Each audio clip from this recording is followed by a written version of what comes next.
Job કરતા લોકો માટે અલગ અલગ લેબર લો હટાવીને ગવર્મેન્ટે 4 નવા લેબર લો એપ્લાય કર્યા છે. તેમાંનો પહેલો લેબર લો એટલે કે તમારી બેઝિક સેલેરી તમારા ટોટલ સીટીસી ના 50% હોવી ફરજિયાત છે.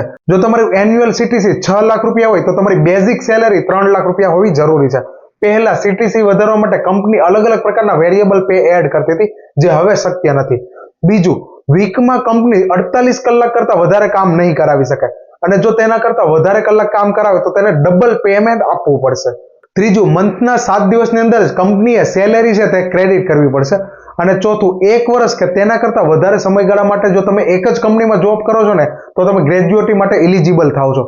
પહેલા સમયગાળો 5 વર્ષ કે તેના કરતા વધારે સમય જો જોબ કરી હોય ને તેના માટે જ હતો, તે હવે ઘટાડીને 1 વર્ષ કરી નાખ્યો છે. અને હા, સૌથી મોસ્ટ ઇમ્પોર્ટન્ટ, મિનિમમ વેજીસને લાગુ કરી દેવામાં આવ્યો છે.